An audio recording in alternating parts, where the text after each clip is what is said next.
ఏదైతే అనాగరికంగా ఆటవికంగా ఒక విధ్వంసకరమైన సన్నివేశాలు సృష్టించడం ఈ కడప నగరంలో పరిపాటైంది. ఏదైతే నిన్నటి రోజున నేను కడప నగరంలో లేను, తిరుపతికి బయలుదేరేటప్పుడు 8:10 అయ్యేటప్పుడు మా మిస్సెస్ ఫోన్ చేశారు. ఇట్లా ఎమ్మెల్యే గారు ఇక్కడ మన ఇంటి ఎదురుగా నిలబడుకుని అడిషనల్ కమిషనరు వాళ్ళందరూ ఏదో మాట్లాడుతున్నారన్న. అంటే నాకు ప్రోగ్రామ్ ఆల్రెడీ స్వచ్ఛ కడప ఏదో ప్రోగ్రామ్ ఉంది, ఆ ప్రోగ్రాంలో ఉంటుంది, దాని గురించి ఏదైనా డిస్కషన్ జరుగుతుంటుంది లే అని చెప్పేసి చెప్పడం జరిగింది. దాని తర్వాత ఒక అర్ధగంటకు కరెక్ట్గా అంతే ఫోన్ చేసిన ఒక అర్ధగంటకు మరి జేసీబీలు వచ్చినాయి, జేసీబీలతో ఏదో పలగొడుతున్నారు అన్నది. సరే కిందికి పోయి నువ్వు చూడు అని చెప్పి కిందికి వస్తే 2 జేసీబీలు ఒక బ్రేకర్ అన్నీ తీసుకొచ్చి ఏదో మనం బుల్డోజర్ నడుస్తుంది కదా ఇప్పుడు, ఆ విధంగా అది ఎందుకు జరుగుతుందో ఏమవుతుందో ఎవరికి ఏం తెలియకుండా దాన్ని పలగొట్టే కార్యక్రమం చేస్తున్నారు. మా నాన్న మా మిస్సెస్ ఎందుకు సార్ ఇది ఏం చేస్తున్నారు మీరు అని అడిగితే ఏం సమాధానం చెప్పాల. ఆయన అడిషనల్ కమిషనర్ కాదు, ఆయన ఎమ్మెల్యే గారు అసిస్టెంట్. మామూలుగా అయితే అడిషనల్ కమిషనర్ పోస్ట్ అయింది, ఆయన అడిషనల్ కమిషనర్ అంటే ఎవరికి నాకు గుర్తు రాదనమాట. ఎమ్మెల్యే గారికి అసిస్టెంట్ అంటే బాగా గుర్తొస్తుంది, ఎందుకంటే ఆమె అక్కడ చెప్పడం జరిగిన అర్ధగంటకు దాన్ని మనిషి ఇంట్లో లేనప్పుడు మీరు ఆ విధంగా ఆటవికంగా అనాగరికంగా చేసే మనం ఎవరైనా సహిస్తారా అని చెప్పేసి ఒకసారి నేను వాళ్ళకు ఆయన్ను డైరెక్ట్గా ప్రొషన్ చేస్తున్నాను. సరే నేనేమనుకున్నాను, సరే నాకు అడిషనల్ కమిషనర్కు ఫ్రీక్వెంట్గా ఒక 15 సార్లు కాల్ చేశాను, ఆయన కాలు ఎత్తకుంటే సరే వాళ్ళ పని వాళ్ళు చేసుకునిలే, ఏం జరిగిందలే వదిలేసేయని చెప్పి మా మిస్సెస్ పైకి వెళ్ళబోమని చెప్పినాను. వాళ్ళు చేసిన తర్వాత ఒక అర్ధగంట కంటే ఆ అడిషనల్ కమిషనర్ ఏదైతే ఎమ్మెల్యే గారు ఆయనకు టాస్క్ ఇచ్చారో ఆ టాస్క్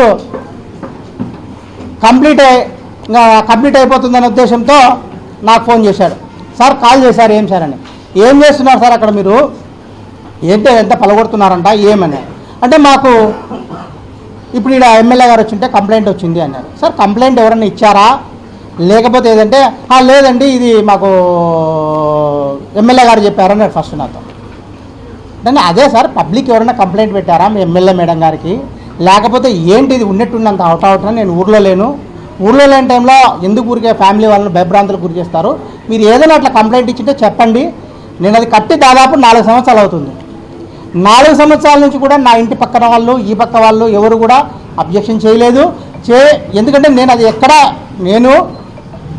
నేను కూడా ఒక ప్రజాప్రతినిధిగా ఉండడం జరుగుతుంది, ఎవరిని ఇబ్బంది పెట్టి చేసే పరిస్థితి ఎప్పుడు నేను చేయను. అది కూడా ఎందుకు చేయడం జరిగిందంటే ఆ రోడ్డు వెహికల్ పైకి ఎక్కేటప్పుడు పార్కింగ్ చేసేటప్పుడు ఆ స్కిడ్ అవుతుంది, అవైతే స్కిడ్ కాదు అన్న ఉద్దేశంతో ఆ 4 ఇంచీలు దాన్ని హైట్ చేసి ఒక చిన్న ర్యాంప్ వేసి దాన్ని ఇంటర్లాకింగ్ టైల్స్ వేయడం జరిగింది. అది కమిషనర్కి అదే చెప్పాడు. సార్ అది గతంలో ఉన్న కమిషనర్ గారు అందరూ చూశారు సార్, అందరూ బాగుందన్నారు, దాంట్లో ఏమడ్డం వచ్చిందో మీకు ఎవరైనా కంప్లైంట్ పెట్టితే మాకు కంప్లైంట్ వచ్చిందండి, ఒక సంవత్సరం ముందు తెలుగుదేశం ఇన్ఛార్జ్ కంప్లైంట్ పెట్టినారు అన్నాడు. నేను అడిగా తెలుగుదేశం ఇన్ఛార్జ్ కంప్లైంట్ పెట్టింటే నాకు చెప్పాలి కదా సార్, మీరు సంవత్సరం ముందు చెప్పినంటే వాళ్ళకి ఇబ్బంది అయితే తీసేస్తా కదా, దాంతో నాకు ఒరిగేది ఏం లేదు, తీసేస్తాను కదా అన్న. కాదండి మళ్ళీ 8వ తేదీ నాకు ఇక్కడ పబ్లిక్ కంప్లైంట్ పెట్టినారు వచ్చి అని చెప్పినారు. సరే సార్ కంప్లైంట్ కాపీ నాకు పంపించండి అన్న. నేను లేనండి ఆఫీస్లో ఉన్నాను, ఆఫీస్కి వెళ్ళి పంపిస్తాను అని చెప్పాను. సరే పబ్లిక్ కంప్లైంట్ పెట్టినారు తీస్తున్నారులే అని చెప్పేసి నేను నా పని కొద్ది నేను తిరుపతికి వెళ్ళాను. తిరుపతిలో పని చూసుకొని ఈవినింగ్ రావడం జరిగింది. వస్తే అడిషనల్ కమిషనర్ గారు ఈ కాపీని ప్రెస్కు ఇస్తూ అందరికి కాపీ పెట్టడం జరిగింది గ్రూప్లో. ఏమని 8వ తేదీ మాకు కంప్లైంట్ వచ్చింది, దీని మీద నేను ఇప్పుడు చర్య తీసుకున్నా అని చెప్పడం జరిగింది. సరే బా ఎందుకు కంప్లైంట్ ఎవరు పెట్టినారబ్బా అని చెప్పి చదువుదామని చెప్పేసి ఏదో 4 లైన్లు రాశారు. రాసిన తర్వాత వాళ్ళంతా టీడీపీ రెడ్డి హుసేన్ ఒకరు, ఆయన క్లస్టర్ ఇన్ఛార్జ్ ఒకడు, రమేష్ ఒకడు, ఆయన కూటమి కాదు, వాళ్ళందరూ పెట్టినారు. సరే అని చెప్పేసి నా ఇంటి పక్కన మాకు దాదాపు 30-35 ఏళ్ళ నుంచి పరిచయం వీళ్ళపై. అది సంతకం నాకు చూస్తేనే సాగర్ అని ఉంది, ఈబి సాగర్ అని చెప్పేసి సాగర్కు ఫోన్ చేసిన. ఏ సాగర్ నువ్వు ఇంటి పక్కన ఉన్నావు కదా, పెట్టేటప్పుడు ఏదైనా నాకు చెప్పినట్టే దాన్ని పెట్టను కదా, లేదా నువ్వు కంప్లైంట్ 8వ తేదీ పెట్టేటప్పుడు ఉంటే కనుక నేను దాన్ని రిమూవ్ చేసేసింది కదా అన్న. లేదున్నా నేను సంతకం పెట్టలే, నాకు అసలు తెలియదున్నా, ఏందో నాకు పొద్దున వచ్చి ముందు పక్క కాలువ కావాలా, కాలువ కోసం సంతకం కావాలన్నారు, దాంట్లో పెట్టే తప్ప దీంట్లో కంప్లైంట్ వాళ్ళ ఫాదర్. అది రెండో వ్యక్తి. సరే నాకు ఇది డౌట్ వచ్చింది, ఏంది బా ఎందుకు ఇట్లా చేసినారు వీళ్ళని చెప్పేసి నేను మా మిసెస్ అడిగితే, అబ్బా ఇది పలగొట్టిన తర్వాత ఆ టీడీపీకి సంబంధించిన వ్యక్తులు వచ్చి మన సందులో అందరితో సంతకాలు పెట్టమని చెప్పి అడిగినారు అని. అంటేనే మళ్ళీ ఇంకో సంతకం ఉంది నాకు నేను పిల్లప్పటి నుంచి వరదాయి అని చెప్పేసి వరదాయి అన్న ఇక్కడ షాప్ ఉంది, బార్బర్ షాప్. ఏమి నువ్వు సంతకం పెట్టినావే అన్న. ఏందో సురేష్ అడిగి వచ్చినారు, మేడం వచ్చింది స్వచ్ఛ సర్వేక్షణ కోసం వచ్చింది, అది సంతకం పెట్టమంటే పెట్టినా అన్నారు. అన్న అది కాదన్నా, ఇట్లా మీరు 8వ తేదీ పోయి కంప్లైంట్ ఇచ్చినారంట అన్న. ఎప్పుడు కంప్లైంట్? నిన్న 10:30కు వచ్చి నాకు సంతకం పెట్టించుకోమన్నారు ఆయన. సరే ఇంకో పేరు విషయం ఈశ్వరయ్య అని ఏలుముద్ర ఇచ్చుకున్నారు. ఆయన ఈశ్వరయ్య ఎప్పుడే ఇచ్చినారంటే 9:30-10 ఎప్పుడు ఆ టిఫిన్ తింటే వచ్చి ఇది దేనికని చెప్పినారన్నా మీకు? స్వచ్ఛ సర్వేక్షణ జరుగుతుంది, దానికి ఎమ్మెల్యే గారు విజిట్ చేసినట్టు ఈ స్వచ్ఛ కడప దానికి పెట్టానంటే పెట్టడం జరిగింది. అప్పుడు నాకు డౌట్ వచ్చి ఇమ్మీడియట్లీగా నేను ఎంక్వైరీ చేస్తే వాళ్ళు ఈ పేపర్ను ట్యాంపరింగ్ అంటే ఒక మున్సిపల్ సీల్ను ఓల్డ్ డేట్లో ట్యాంపర్ చేసి, అంటే ఆ అధికారి తను చేసిన బండ్రోతు పనికి చట్టం చేసుకునేదానికి వాళ్ళ కనీసం అవగాహన లేకుండా పెట్టడం. ఇంకొకరు ఆమె మాధుర్య అని చెప్పేసి అక్కడే పక్కన ఉంటున్నది. ఆమెను అడిగి అమ్మ మీరు సంతకం పెట్టాలంటే, అన్న ఎమ్మెల్యే వచ్చింది స్వచ్ఛ సర్వేక్షణ వచ్చినట్టు విజిట్ చేసినట్టు సంతకం పెట్టామంటే ఆమె కూడా వస్తుంది చెప్తాను. ఇవన్నీ మీకు ఎందుకు చెప్తున్నానంటే ఇది ఒక ట్యాంపరింగ్ పేపర్, ఒక మున్సిపల్ కార్పొరేషన్ సీల్ను నిన్న వీళ్ళతో సంతకాలు పెట్టించుకొని 8వ తేదీ ఏ విధంగా వీళ్ళు చేశారు అంటే తెలుగుదేశం పార్టీ ఆఫీసా అది లేకపోతే నగరపాలక సంస్థ ఆఫీసా? ఒక్కసారి పత్రికా విలేకరులంతా మీరు గమనించాల్సిన అవసరం. అంటే అది కార్పొరేషన్ ఆఫీస్ మాదిరి లేదు, అంటే వాళ్ళకి కావాల్సిన సీల్ వేసుకుంటున్నారు, వాళ్ళకి కావాల్సిన డేట్లు వేసుకుంటున్నారు. అంటే ఎంత అధ్వానమైన పరిస్థితిలో ఈరోజు కడప నగరపాలక సంస్థ ఉందో మీకు తెలియజేయాలని చెప్పే ఉద్దేశంతోనే ఇది ఉన్నాను. ఇప్పుడు అది తీయమని చెప్పి ఒకవేళ ప్రజలకు ఇబ్బంది జరిగిందంటే చెప్పి తీసేసుకుంటా నేనే. అదే కమిషనర్ గారు వచ్చి సురేష్ గారు ప్రజలు అబ్జెక్షన్ చేస్తున్నారు తీసేయండి, దాంతో మనకి ఒరిగేదేముంది? దానికి అంత భయభ్రాంతులకు గురి చేసి రాష్ట్రంలో రెడ్ బుక్ రాజ్యాంగం నడుస్తూ ఈ కడపలో ఎమ్మెల్యేగా గెలిచినప్పటి నుంచి ఈ విధమైన అరాచకాలు మీరు చేసే కార్యక్రమం చేస్తున్నాం. నేను ఎమ్మెల్యే మేడం గారికి ఒకటే అడుగుతున్నాను, ప్రజలు మనకు ఎన్నుకునింది దేనికోసం? ప్రజలకు అభివృద్ధి కార్యక్రమంలో మీరుండి అభివృద్ధి చేస్తారన్న ఉద్దేశంతోనే మీకు ఎన్నికల్లో మ్యాండేటరీ ఇవ్వడం జరిగింది. దాని తర్వాత ఏం జరిగింది? రాష్ట్రంలో రెడ్ బుక్ రాజ్యాంగం జరుగుతుంటే ఈ కడప నగరంలో ఎమ్మెల్యే గారు రాజ్యాంగం నడుస్తుంది.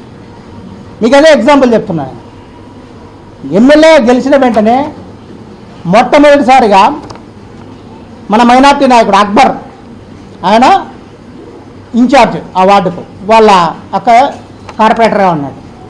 ఆయన ఎదురుగా ఆయనకు ఆఫీస్ ఉంది. ఆ ఆఫీస్ పక్కన సచివాలయం ఉంటే సచివాలయం ఉద్యోగులు బాత్రూమ్ దాంట్లో లేదని చెప్పేసి ఈయన ఆఫీస్లోకి వస్తూ ఉంటే వాళ్ళకి ఎందుకు ఇన్కన్వీనియంట్ అని చెప్పేసి ఉచితంగా ఇతను ఆఫీస్ వాళ్ళ సచివాలయానికి ఇచ్చి ఎదురుగా కాలం మీద అది ఆక్యుపై చేసుకున్నాడు. వీళ్ళని కూడా ఆక్యుపై చేసుకున్నాడు. ఆయన అదే ఆఫీస్ పెట్టుకున్నాడు, డివిజన్ ఆఫీస్ అని చెప్పి పెట్టుకుంటే దాన్ని అక్రమం అన్నారు. అక్రమం అన్నప్పుడు వాళ్ళకి నేను ఒకరికి చెప్పేది, ఏదైనా అక్రమం అనేది కడప నగరంలో తెలుగుదేశం నాయకుల్లో ర్యాంపులు ఉన్నాయి, వంకల మీద కాలువల మీద కట్టినట్టు అన్నీ ఉన్నాయి. అది వాళ్ళకి చెప్పి అతనేమన్నా నేను తీసుకుంటాను అని చెప్పాడు. ఆహాహా మీరు తీసుకుంటే కాదంటారు. ఇమీడియట్లీగా ఆ రోజు చేసి పంపించి దాన్ని నిలమట్టం చేసే కార్యక్రమం. దాని తర్వాత మా మాజీ మేయర్ సురేష్ బాబు అన్న గారు దాదాపు 40 ఏళ్ళ రాజకీయ చరిత్ర ఆయన.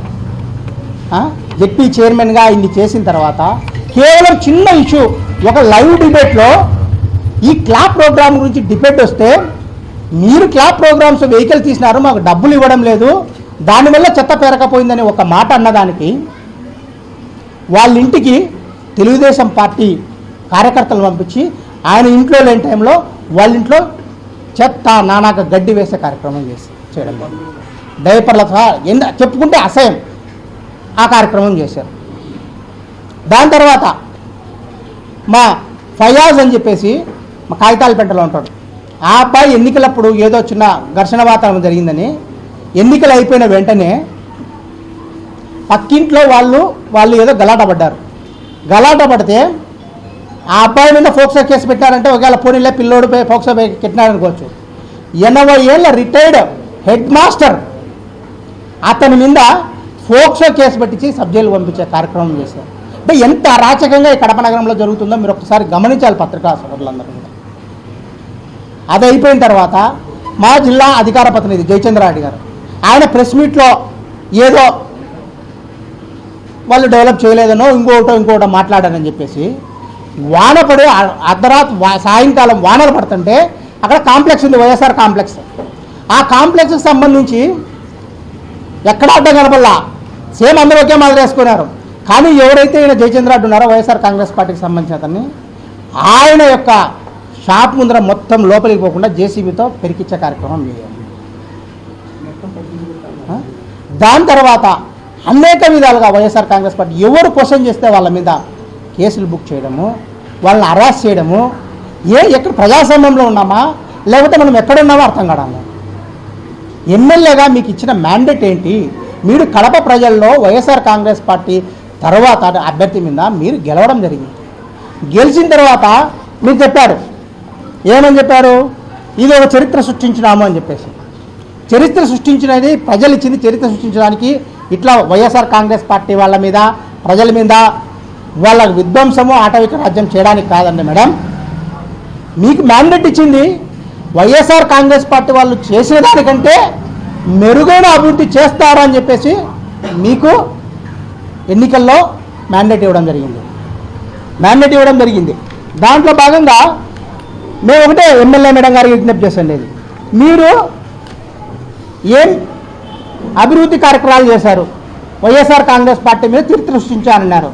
చరిత్ర సృష్టించాలంటే వైఎస్ఆర్ కాంగ్రెస్ పార్టీ మేవిడ కనీసం ఈ అక్కాపల్లా చెంపేట మున్సిపల్ కార్పొరేషన్లో కలిపినప్పుడు తాగునీటికి లేదు ఈ ఏరియా అంతా మొత్తం. ఈ తాగునీటికి లేని పరిస్థితిలో ఉంటే రాజశేఖర రెడ్డి గారు ముఖ్యమంత్రి అయితేనే మేము ఫస్ట్ టైం కార్పొరేటర్గా మేయర్ రవీంద్రనాథ్గా ఉన్నప్పుడు వెళ్ళి ముఖ్యమంత్రిని అడిగితే 29 కోట్ల రూపాయలు జేఎన్ఎన్ఆర్ఎం కింద స్కీమ్ తీసుకొచ్చి డ్రింకింగ్ వాటర్ అక్కాయపల్ల, చెమ్మివాపేట, గూడూరుకు తీసుకొచ్చిన ఘనత అది చరిత్ర అంటే. అంతేగాని ఇట్లా మా కక్ష సాధింపు చర్యలు ఏనాడు కూడా కడప నగరంలో జరిగే పరిస్థితి లేదు. మీరు వచ్చిన తర్వాత ఈ కక్ష సాధింపు కార్యక్రమం జరుగుతుంది. మేము మీకు ఒకటే ఎమ్మెల్యే మేడం గారికి విజ్ఞప్తి చేస్తున్నాం, మీరు డెవలప్ చేయండి. ఏవైతే పెండింగ్ పనులు ఉన్నాయో వాటన్ని కూడా ఇంప్రూవ్ చేయండి. మేము వైఎస్ఆర్ కాంగ్రెస్ పార్టీలో గర్వంగా చెప్తాం, ఇప్పుడు మీరు అఫీషియల్గా తీసుకున్న 2000 కోట్ల రూపాయలతో ఈ 5 సంవత్సరాల్లో అభివృద్ధి కార్యక్రమాలను చేశాం. కొన్ని మధ్యలో నిలబడాయి, కొన్ని ప్రారంభమయ్యాయి. వీటన్నిటిని కంప్లీట్ చేయండి, ప్రజలు మీరు హర్షిస్తారు. ఉదాహరణ బుగ్గవంక ప్రొటెక్షన్ వాల్ కట్టాం రాజశేఖరపరం నుంచి ఇప్పటి వరకు. దానికి చిన్న రోడ్లు పెండింగ్ ఉన్నాయి, ఈ కార్యక్రమాలు ఉన్నాయి, వాటిని కంప్లీట్ చేయండి. అది చరిత్ర అంటారు. లేదా స్ట్రాంగ్ వాటర్ డ్రైనేజ్ సంఘం సంబంధించి గతంలో యూజీడీ చేసిన తర్వాత అది మధ్యలోనే ఆగిపోయిందని చెప్పేసి మేమంతరం కూడా గౌరవ ముఖ్యమంత్రి జగన్మోహన్ రెడ్డి గారి విజ్ఞప్తి చేస్తే 69 కోట్ల రూపాయలతో స్ట్రాంగ్ వాటర్ డ్రైన్స్ 23 డ్రైన్లు శాంక్షన్ చేయడం జరిగింది. 4 డ్రైన్లు దాదాపుగా 80% కంప్లీట్ అయ్యడం జరిగింది. కానీ మీ 2 సంవత్సరాలు ఏం జరిగిందో మీరు ఒక్కసారి దాని మీద రివ్యూ చేయండి మేడం. ఈ ర్యాంపులు ఉంటాయి, పోతాయి, తీసేసుకుంటుంటారు. దాని మీద రివ్యూ చేయండి, ఇమ్మీడియట్గా ఫోర్స్ పెట్టండి.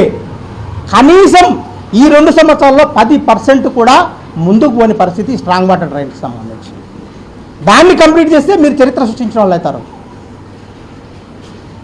అంతేకాకుండా ఏదైతే డ్రింకింగ్ వాటర్కు నేను చెప్పిన రాజశేఖర్ సార్ ఇచ్చిన 29 కోట్లతో మనకి ఇంకా సాడిపోవడం లేదు, వ్యాస్ట్గా జరుగుతుంది.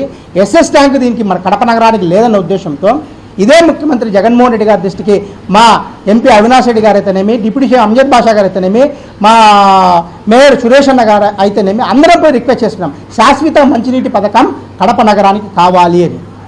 అంటే ఇమ్మీడియట్లీగా ఆయన ఇప్పుడు డబ్బులు లేకున్నా కూడా ఆయన అడ్మినిస్ట్రేషన్ ఇచ్చి 400 కోట్ల రూపాయలతో బ్రహ్మసాగర్ నుంచి డ్రింకింగ్ వాటర్ స్కీమ్ను శాంక్షన్ చేశారు. ఎన్నికలకు ముందే టెండర్లు కూడా పూర్తయినాయి. టెండర్లు పూర్తయిన తర్వాత కూటమి ప్రభుత్వం వస్తానే ఆ టెండర్లు క్యాన్సిల్ చేసి ఆ 400 కోట్లు ఉన్న ఎస్టిమేట్ను 700 కోట్ల రూపాయలకు చేసుకోవడం జరిగింది. కానీ ఇంతవరకు 2 సంవత్సరాలైనా కానీ ఎక్కడా పునాది రాయి అనేది వేయలేదు. అది వేయండి మేడం చరిత్ర, అది వేస్తే చరిత్ర అవుతుంది. ర్యాంపులు పొలగొట్టి కక్షాత్మ చేసే చరిత్ర ఉండదు. ఎమ్మెల్యే గారు మళ్ళీ విజ్ఞప్తి చేస్తాం, ఇంకా పెండింగ్. మేము మా హయాంలో రోడ్డు వైండింగ్కు 340 కోట్ల రూపాయలు తెచ్చాం. అన్ని సర్కిళ్ళు 12 సర్కిల్ను డెవలప్ చేశాం.